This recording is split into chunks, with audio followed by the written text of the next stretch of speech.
Hello everyone, welcome to Unacademy. मैं शुभम सिसोदिया आप सबका बहुत बहुत स्वागत करता हूं। जब हम नक्सलिज्म के बारे में बात करते हैं तो लगभग दो तरह के नक्सलिज्म के बारे में बात यहां पर करी जाती है। एक ऐसा नक्सली जो जंगल में रहता है, जो बंदूक से काम करता है और डायरेक्टली जो हमारी सेनाएं हैं, जो हमारी फोर्सेज हैं, साथ ही साथ जो सरकार है, विकासात्मक कार्यों के माध्यम से इस नक्सलिज्म के ऊपर कंट्रोल कर सकती है। लेकिन मैं कहता हूं एक नक्सलिज्म का प्रकार ऐसा है जिसे कंट्रोल करना काफी ज्यादा मुश्किल है। एक ऐसा नक्सलिज्म, ये नक्सली जंगलों से सीधा वार करते हैं, लेकिन ये जो नक्सलिज्म जिसे अर्बन नक्सल के नाम से जाना जाता है, दरअसल कोई कानूनी शब्द नहीं है, एक विचारधारा को नाम दिया जाता है। ऐसे लोग जो शहरों के अंदर रहते हैं और वहां पर जो नक्सली विचारधारा है उसका सपोर्ट करते हैं, चाहे मान लीजिए कोई अध्यापक हो, कोई शिक्षक हो, कोई सामाजिक कार्यकर्ता हो, कोई पत्रकार हो। यानी कि ऊपर से एक्चुअल में लोग कुछ होते हैं लेकिन उस विचारधारा को प्रेरित करते हैं और साथ ही साथ उनको कहीं ना कहीं सपोर्ट भी डायरेक्टली इनडायरेक्टली जैसा पॉसिबल होता है उनको वो प्रोवाइड कराते हैं। इस नक्सलिज्म को काफी हद तक हमने कंट्रोल किया है और इस पर नियंत्रण पाना इजी है कंपैरेटिवली, लेकिन ये काफी ज्यादा मुश्किल है।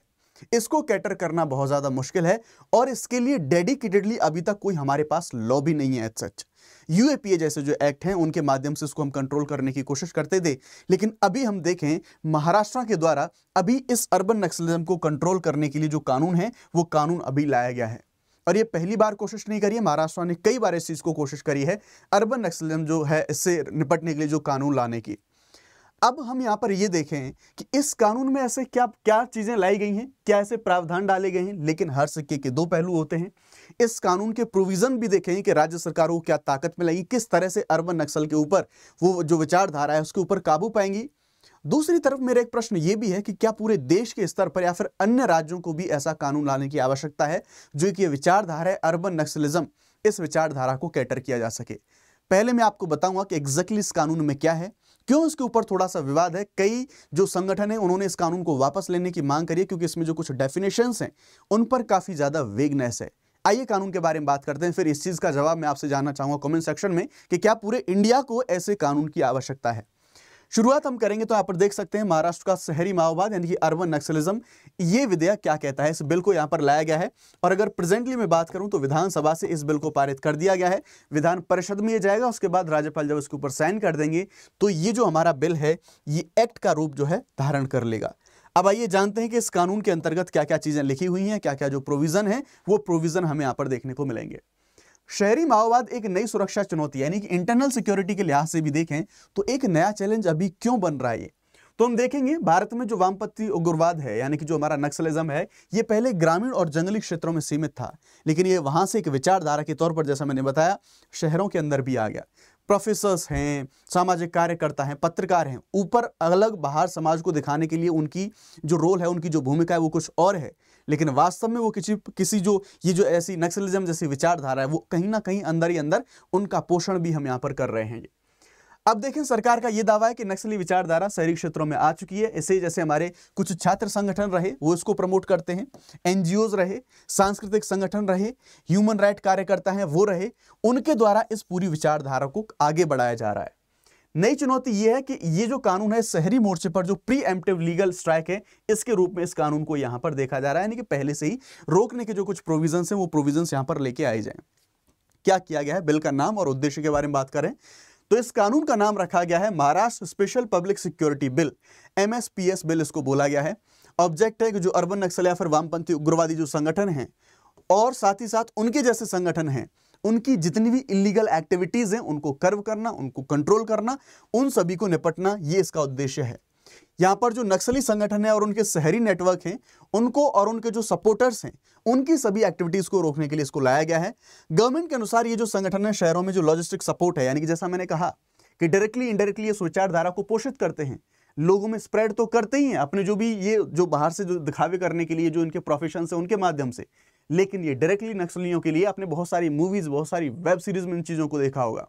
ये जो लॉजिस्टिक सपोर्ट है वो दिखाते हैं, वो देते हैं, उनको शरण देते हैं, वैचारिक समर्थन देते हैं।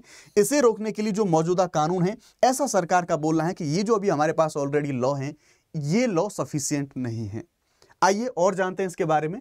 तो सीधी सी बात, यहां पर जो राज्य सरकार है उसको जो संगठन है उनको इलीगल घोषित करने का अधिकार है वो मिलेगा। किसी भी संदिग्ध संगठन को गैर कानूनी संगठन घोषित कर सकती है सरकार को। ये जो ताकत है वो ताकत इस कानून के माध्यम से मिलेंगी। अब इसमें जो दंडनीय अपराध है और जो फाइन है या फिर जुर्माना है उसका भी प्रोविजन करा गया है। जैसे यहां पर किसी भी अगर मान लो कोई गैर कानूनी संगठन का सदस्य होना ये दंडनीय अपराध होगा, सदस्य नहीं है तो भी उसके लिए अगर फंडिंग जुटा रहे हैं तो ये क्राइम होगा, संगठन को चलाने में मदद कर रहे हैं या फिर उसका मैनेजमेंट में सहायता कर रहे हैं तो भी क्राइम होगा, किसी प्रकार की गैर कानूनी गतिविधि में शामिल होना।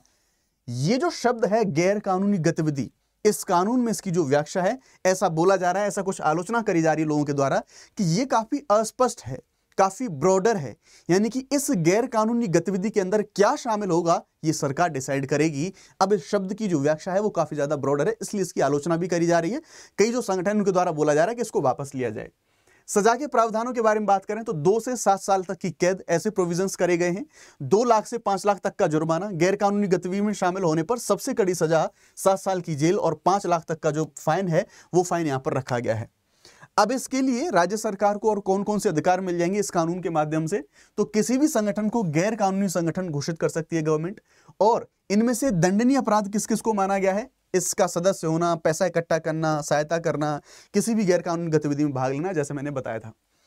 अब ये जो गैर कानूनी गतिविधि है इसकी परिभाषा क्या है, क्या डिसाइड करेगा कि आप गैर कानूनी गतिविधि में हैं कि नहीं।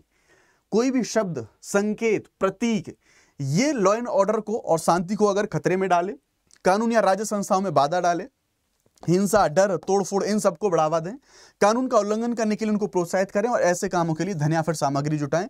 अब एक चिंता, आलोचना इसकी इसीलिए करी जा रही है, कंसर्न यहां पर इसलिए रेज हो रहा है कि ये जो परिभाषा है ना बहुत ज्यादा व्यापक है, इसलिए शब्द का जो मिसयूज है वो मिसयूज काफी ज्यादा किया जा सकता है। अब इसे निपटने के लिए सरकार तो ये प्रोविजन कर रही है, लेकिन अब हम यहां पर ये देखते हैं कि अब इस कानून से संबंधित चिंताएं क्या क्या हैं उनके बारे में बात करें। लेकिन उससे पहले मैं आपको बता देता हूं, अनअकैडमी आप सबके लिए यूपीएससी सीएससी के जो हमारे अभ्यर्थी हैं 19,999 में कोर्सेज लेके आया है। ये ऑफर हमारा आज एंड हो रहा है, ध्यान रखिएगा। शुभ 50 ये कोड आप इस्तेमाल कर सकते हैं फॉर द मैक्सिमम डिस्काउंट, और साथ ही साथ आपको एक्सटेंशन भी मिल सकता है। बैचेज हैं हिंदी इंग्लिश बाइलिंगुअल, सारे बैचेज 9 जुलाई से शुरू हो चुके हैं। अगर आप ऑप्शनल और जीएस दोनों चाहते हैं 27,999 इसमें आप अवेल कर सकते हैं। संभावित टकराव क्या क्या हो सकते हैं, यानी कि चिंताएं क्या क्या हो सकती हैं, तो यहाँ पर कुछ मूल अधिकार हैं, क्योंकि जो भी मानव अधिकार कार्यकर्ता हैं, प्रोफेसर्स हैं, पत्रकार हैं, वो अपने मूल अधिकारों का यहाँ पर हवाला देते हैं। कहते हैं साहब आर्टिकल 19(1)(a) अभिव्यक्ति की स्वतंत्रता का उल्लंघन होगा, 19(1)(c) संगठन बनाने की स्वतंत्रता का उल्लंघन होगा, 21 जीवन और व्यक्तिगत स्वतंत्रता का अधिकार है उसका उल्लंघन होगा। एक ये बात ये भी बोली जा रही है, जब यूएपीए कानून ऑलरेडी है तो फिर इस कानून की क्या आवश्यकता है। सवाल, जब यूएपीए है तो राज्य को अलग कानून की जरूरत क्यों है। लोकतांत्रिक असहमति को यह दबा सकता है और पत्रकारों और कार्यकर्ताओं को निशाना बनाया जा सकता है। ऐसे कानून के माध्यम से ये जो आलोचना है वो आलोचना करी जा रही है। प्रेजेंट में स्थिति यहां पर यह है कि विधानसभा में ये पारित हो चुका है, अब इसे विधान परिषद में पेश किया जाएगा और जब राज्यपाल मंजूरी दे देंगे तो ये कानून बन जाएगा। लेकिन अगेन, अगर कोई भी ऐसी कोई भी एक्टिविटी, जो यहां पर सारी आलोचनाएं करी जा रही हैं, ऐसी कोई भी एक्टिविटी किसी प्रकार की जो देश की एकता, अखंडता, उसके ऊपर कोई भी कैसा क्वेश्चन लगाती है, देश की सुरक्षा, आंतरिक सुरक्षा के ऊपर कोई क्वेश्चन लगाती है, उसको चैलेंज करती है, तो डेफिनेटली जो फंडामेंटल राइट्स दिए गए हैं उन फंडामेंटल राइट्स के ऊपर भी रीजनेबल रिस्ट्रिक्शंस लगे हुए हैं, उनको कर्व किया जा सकता है, उनको लिमिट किया जा सकता है, उनको कंट्रोल किया जा सकता है। तो जैसा महाराष्ट्र कानून लेके आया, अगर ये पारित होता है तो सीधी सी बात ये एक्ट बन जाएगा। क्या अन्य राज्यों को और पूरे देश के स्तर पर क्या ऐसे अन्य जो कानून हैं, क्यों, क्योंकि मैंने जैसा बताया बहुत मुश्किल है इस अर्बन नक्सल को रोकना, क्या ऐसे कानून लाने की आवश्यकता है, आप लोग मुझे कमेंट सेक्शन में बता सकते हैं। ये था पूरा का पूरा मामला। Thank you very much.